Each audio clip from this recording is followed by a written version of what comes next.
Dale los territorios a Rusia y dame las minas de tierra rara para Estados Unidos. Digo, para mostrar la importancia de esta sustancia.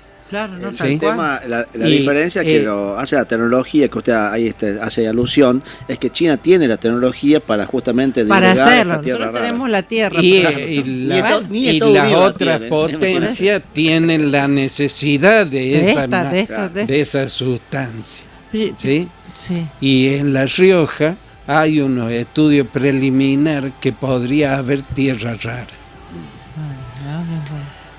Hay dentro de las tierras raras hay una sustancia que se conoce como columbita y tantalio. Estas sustancias se utilizan en los celulares, en la tecnología de punta, como dije. Las Naciones Unidas han dado una resolución para que las empresas no exploten estas sustancias en el África, porque las explotaciones en el África son terribles. Para no hacer una cavidad muy grande en el suelo, hacen trabajar a los menores. Sí, se ven imágenes, pero sí, no. Para sangre, ¿no? Que también hubo una explotación. Entonces, digo, está la posibilidad. En la década de los 80 se hizo unos estudios en Córdoba buscando tierras raras y el informe preliminar daba positivo. En la década del 2000 se hicieron exploraciones en San Luis y también dieron positivo en la zona de La Carolina, en San Luis. Y hay algunos estudios en La Rioja que dicen que habría tierra rara. Digo, me recuerdo en este momento las palabras del presidente de la Cámara de Empresarios Mineros de Chile. Dice: no puede ser que haya tanta riqueza en el subsuelo y tanta pobreza en el suelo. ¿Qué le parece? Digo, más allá de lo que vos me preguntabas, ¿hay oro? Sí, hay oro. Oro, plata, cobre. ¿Por qué menciono? Porque son las sustancias que más se buscan, más demanda y más precio. Pero ¿sabían que en La Rioja se hizo una licitación para 3 áreas de exploración de hidrocarburos? No. Y hay una de las áreas que fue adjudicada a YPF y que hizo exploración por hidrocarburos, concretamente petróleo y gas en La Rioja. El área abarcaba desde donde termina Talampaya para el lado de Villa Unión, hasta más arriba de Guandacol. Y se hicieron los estudios y el resultado fue un yacimiento de gas en la provincia. Lo que sucede es que en el tema de los hidrocarburos hay otras cuestiones para analizar, como por ejemplo que en La Rioja no hay sistemas de transporte. Los sistemas de transporte son oleoducto, gasoducto, poliducto. Entonces, explotar un yacimiento no solamente genera el costo de la explotación, sino que hay que pensar en las obras adicionales para el transporte. ¿A dónde lo vamos a llevar y cómo? Ir interconectando, porque la verdad que eso antes dependíamos de importábamos gas de Bolivia, por ejemplo, y hoy en día ya estamos siendo una nación que estamos exportando, o sea que alcanzamos niveles locales de consumo local y empezamos ya a exportar gas licuado y demás. Se están dando las condiciones, creo. Ya, ¿no? Que usted hace esa referencia que es correcta, en Vaca Muerta el gran desarrollo de la explotación de hidrocarburos, que son yacimientos no convencionales. Para esta hora de la noche hablar de estas cosas es espectacular. Con un vermut. Claro, falta un vermut. Pero, digo, son yacimientos no convencionales con un sistema de explotación especial, digamos. diferente de lo que son los yacimientos de hidrocarburos convencionales. En esas explotaciones no convencionales se utilizan distintas sustancias, entre las cuales está la baritina que existe en La Rioja. Mira usted. También hay que evaluar ahí el sistema de transporte de La Rioja a Neuquén, y habrá que ver el tema de los costos y los precios y el transporte. Pero digo, fíjese, usted me pregunta qué hay en La Rioja, me animaría a decirle que no hay. Claro. Lo que hablaban los chicos recién, 2 canteras de yeso. Uno es yeso para remediación de suelos agrícolas y el otro es yeso para construcción, para paneles de yeso, Claro. los famosos Los Durlock. Duro. Digo, por eso son 2 clases de yeso. Digo, pero estamos hablando de la explotación minera para lograr un mayor y mejor desarrollo de las producciones agrícolas, porque justamente Claro. le agregamos calcio al suelo. Claro. Claro. Digo, como se agregan otras sustancias, hay unos proyectos para explotar zeolita que también hay en la zona de Paganzo, para darle un lugar, no es el único. Y la zeolita se usa para remediación de suelo agrícola, para temas medicinales, y también se usa para la fabricación de alimentos balanceados para las mascotas. Esto Claro. no sabía eso. No tiene más de 10 aplicaciones la zeolita, es una cuestión. Y tiene Y más La Rioja aplicación. tiene muchas zeolitas. Y en La Rioja se estaba explotando la mina de En zeolita. Palquía, esa pero zona, hay- sí. Y ahora han descubierto algo cerca de Milagro, Catuna, también en las canteras. Y el límite con San Juan, en Aguango también. Digo, ay, Bueno, Doc, el profe, yo quería preguntarle cómo es el tema de la exploración, porque he hablado con algunos técnicos especialistas en el tema y ellos dicen que se ha descuidado un poco la exploración en nuestra provincia, que podemos tener, de hecho, podemos tener mucho más que otras provincias como San Juan, Catamarca, bueno, todas las mineras por excelencia, y La Rioja podría tener mucho más yacimientos. Lo que pasa es que no hubo una exploración continua. ¿Puede ser que sea algo así referente al tema? no, lo que pasa es que digo, los desarrollos mineros llevan mucho tiempo. Mire, ya a principio, en la primera mitad del siglo XX, Fabricaciones Militares llevó a cabo un proyecto de exploración en distintas partes del país, se hizo acá en La Rioja. Pero antes de eso ya había gente que había recorrido la cordillera, el Famatina. Digo, nadie viene a decir voy a explorar un área si no tiene información anterior. Y eso se viene haciendo desde hace mucho tiempo. Por eso yo le puedo mencionar distintas sustancias que se pueden explotar, que de hecho hay en la provincia, porque siempre ha habido exploración. Hoy la tecnología nos permite otros trabajos y otros resultados. Digo, hace un tiempo me habla un geólogo chileno y me dice, hemos estado viendo con el satélite y la información dice que hay una anomalía que es muy interesante, que abarca parte en Chile y parte en La Rioja. Claro, lo están viendo en vivo ellos. Y están explorando. Claro.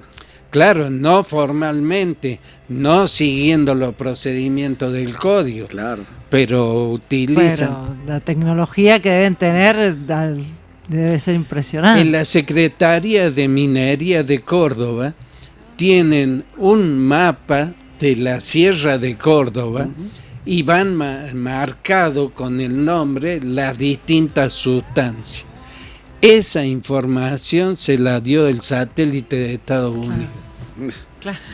Ya no hace falta Claro, ¿no? perforar O sea que, y haciendo pocito digo, por pocito. sí hace Quiniela. falta, pero en una etapa Claro. posterior. Claro, una vez. Primero veamos qué hay y Escañemos, claro. y si hay buenos indicios, entonces invertimos para verificarlo. Claro, claro. Y entonces sí vamos a hacer perforaciones para ver, y después que confirmamos el yacimiento, hay que hacer los estudios necesarios, digamos, los proyectos de prefactibilidad y factibilidad. Sí. Ya descubrí, acá hay mucho oro. ¿Cómo lo saco? ¿Por dónde lo saco? ¿En qué lo transporto? Claro. ¿Dónde lo proceso? Claro. Digo, explotaciones de oro en la Argentina sacan un compuesto que se llama un doré, que es una parte de oro, plata, cobre, molibdeno, no sé, cualquier otra sustancia, y esto se lleva a distintas partes del mundo donde están las refinerías que sacan el oro. Claro. Digo, Es el oleoducto de bajo la lumbrera, ¿se acuerda que nos explica también en clase? Cómo pasa el caño de alta presión por debajo y llega hasta...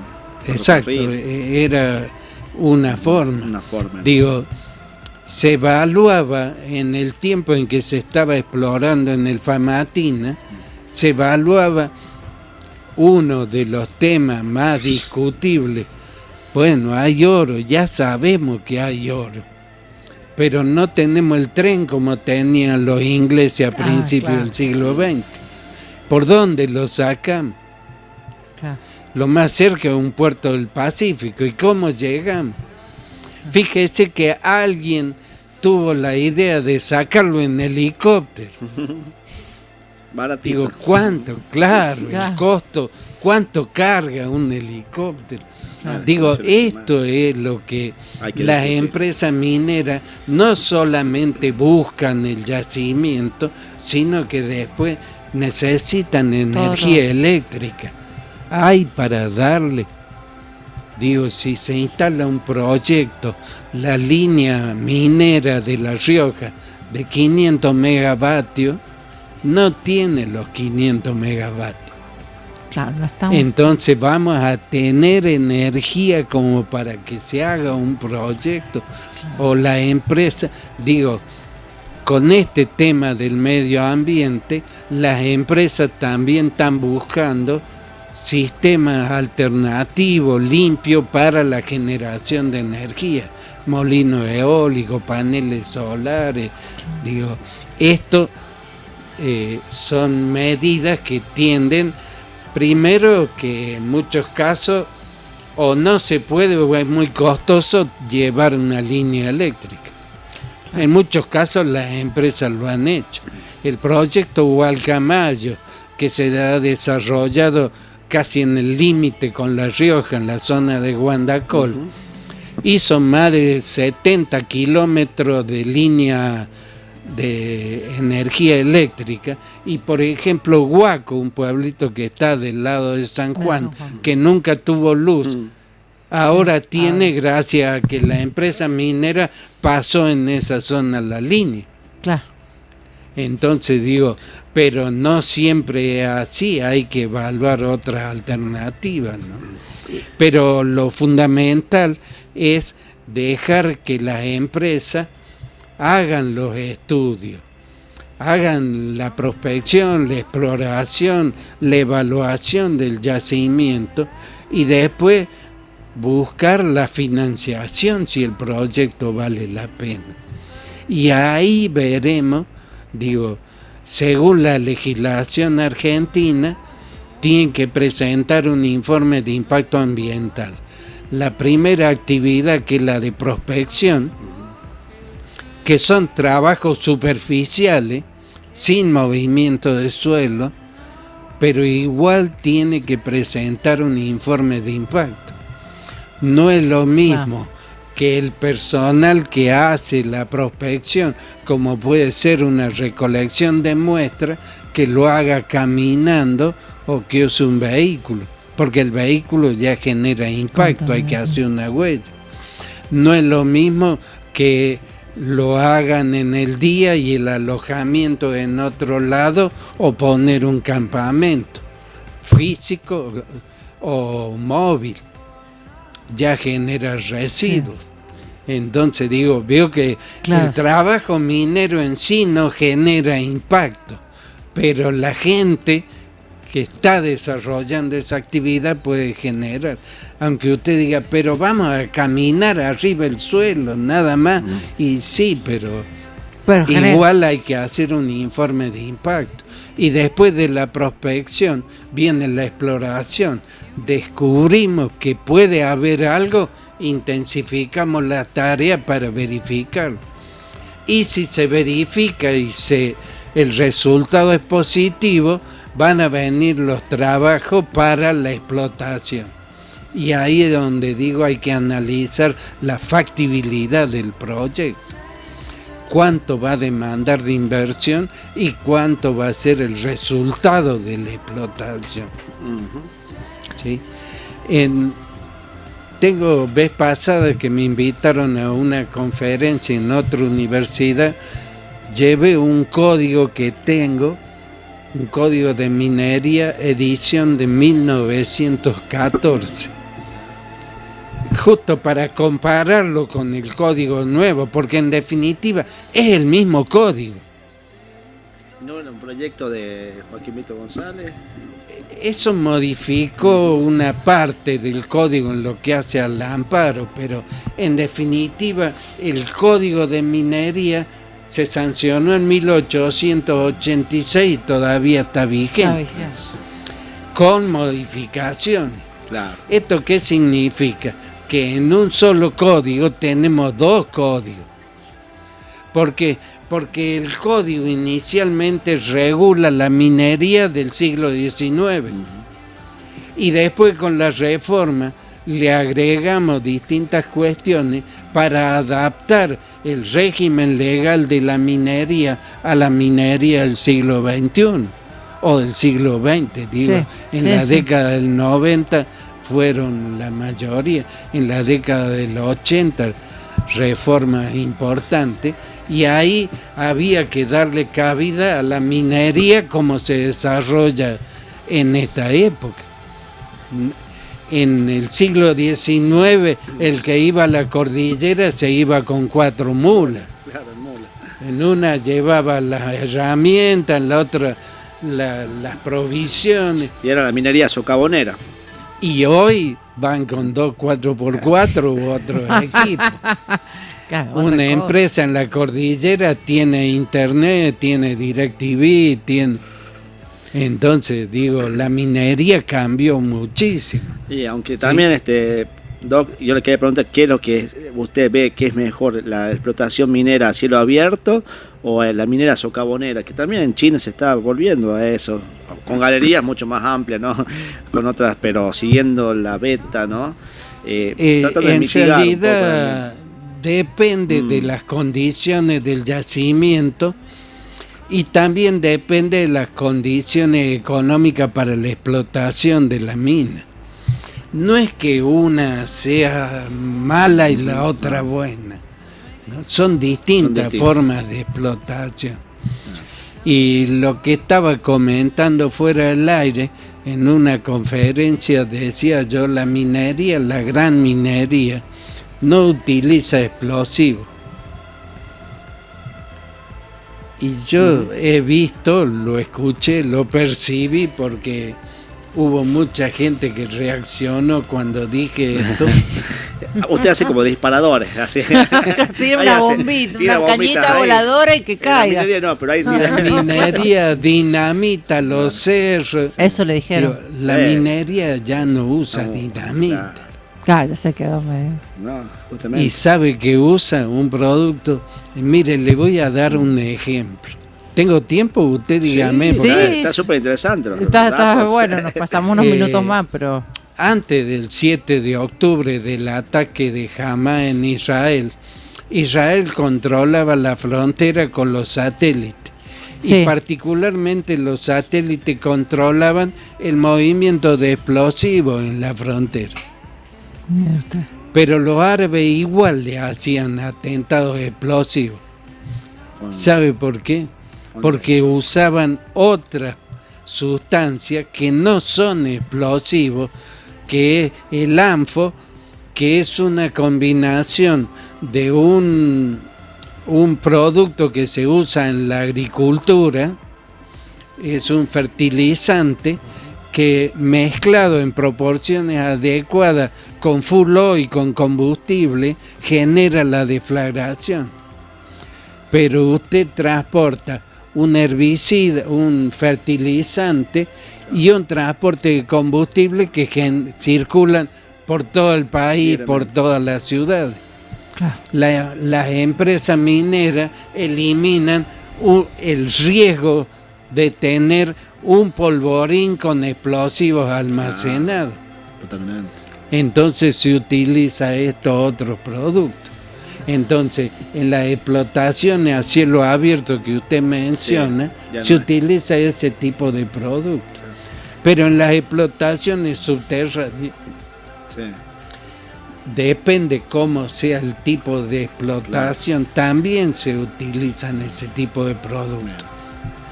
Pero además, hoy tenemos todo mecanizado. Las explotaciones mineras subterráneas se hacen con robots. Claro. Aquí vino a la provincia de La Rioja una empresa, Mauricio Hochschild, que es peruano-canadiense, que se especializa en explotaciones mineras subterráneas y adquirió unos derechos en La Rioja. Y después, por otras cuestiones que no las vamos a mencionar ahora, pero que no tienen que ver con los problemas ambientales, un problema estrictamente jurídico, la empresa dijo, bueno, no, me voy.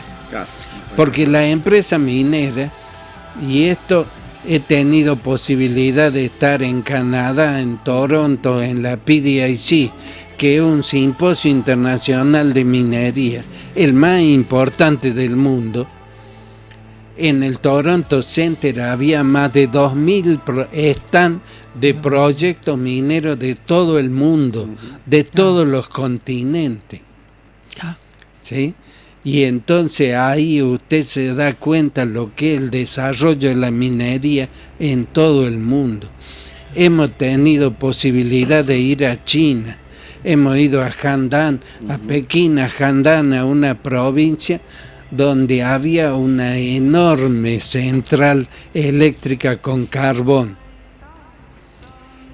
Y lo que nos decían, a pesar de las emanaciones de gas que produce, no se puede sacar de servicio, porque ahí cerca tienen las minas de carbón donde trabajan miles de chinos. Digo, pero está la explotación. Claro. Sí, como acá en Río Turbio, el yacimiento de Río Turbio. Que no carbón. se explota, ya no está en explotación, pero había. En la zona de Villa Unión había una mina de carbón.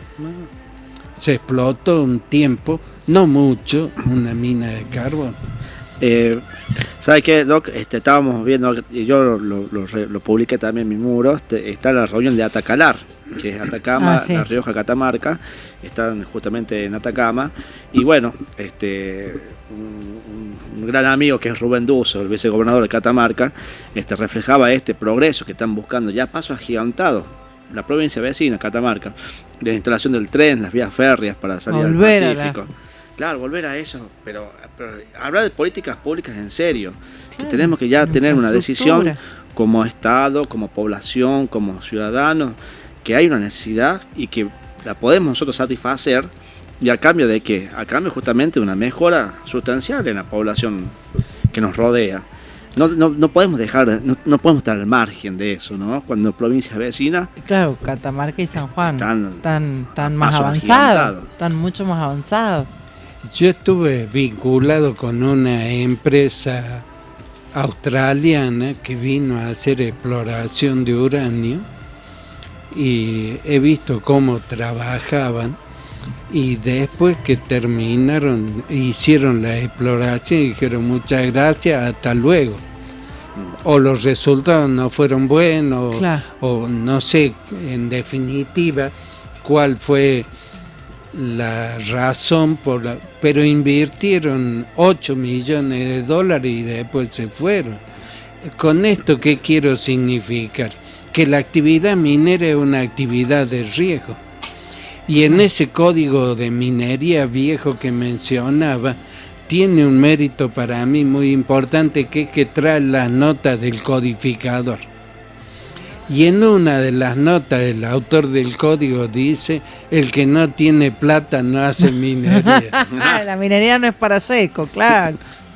Y digo otra cosa que está también entre las notas del codificador: al ser la minería una actividad tan aleatoria, el Estado no es el mejor empresario, porque el Estado va a entrar a invertir en una actividad que, como digo, es aleatoria. Aleatorio. En Chile, permítame decir, ¿no? Un poco referencial, ellos dicen que el Estado es un socio bobo. En Chile, Chile no participa en nada el Estado. El Estado administra los recursos, seguridad, educación. Todo lo demás es netamente privado. Privado. ¿no? Y con respecto a las regalías que tanto se habló, profe, ¿cómo es, por ejemplo? Yo le pongo, a ver, una pepita de oro, ¿cómo se divide? ¿Qué va para la nación? ¿Cómo es? Ajá. Porque es un muy tema. interesante la pregunta, y he visto, mire, he tenido posibilidad de ver en el Congreso 10 o 12 proyectos de reforma sobre este tema. Y a mi juicio uno peor que otro. Nos regresemos a Vox. El Código de Minería nos habla del amparo de las minas y del pago del canon, entre otras cosas, pero no dice nada de la regalía. Con lo cual, la regalía es una facultad de las provincias imponerla. Ajá, bien, una facultad. No es a no es nivel obligatorio, nacional. es una facultad. Es una facultad de las provincias.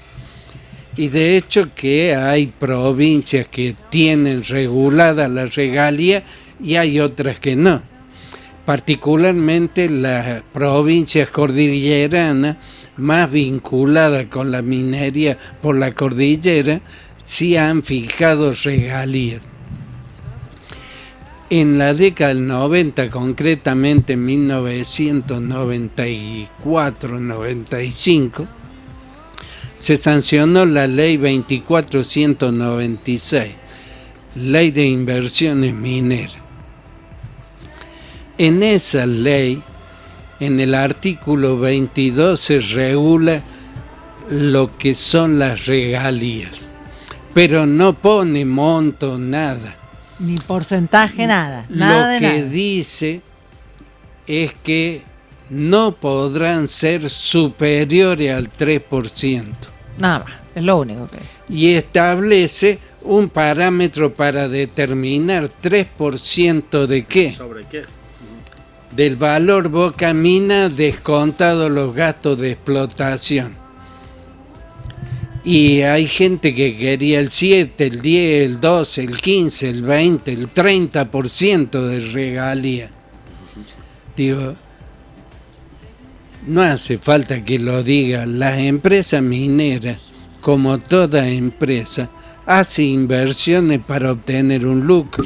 Claro, no, tal cual. Y si usted le quiere sacar todo el lucro, mire, yo siempre dije una forma de ver las empresas mineras, miran el planeta de arriba. Entonces miran todos los países, todos los continentes y examinan a dónde conviene ir a invertir. Si usted le va a querer quedarse con toda la ganancia, No, bien. se van a Australia, Oceanía, al África o a otra parte. Claro, no tienen un Es pelo así de simple. sí. Y le hago un poco de historia sobre este tema. En la década del 90 se modificó la legislación minera y permitió el desarrollo de ciertos grandes proyectos mineros en la Argentina, bajo la lumbrera en Catamarca, Veladero en San Juan y otro en Santa Cruz. San Jorge, se me fue el nombre. De oro, es de una mina de oro. Oro y Sí. plata. Sí, sí. Y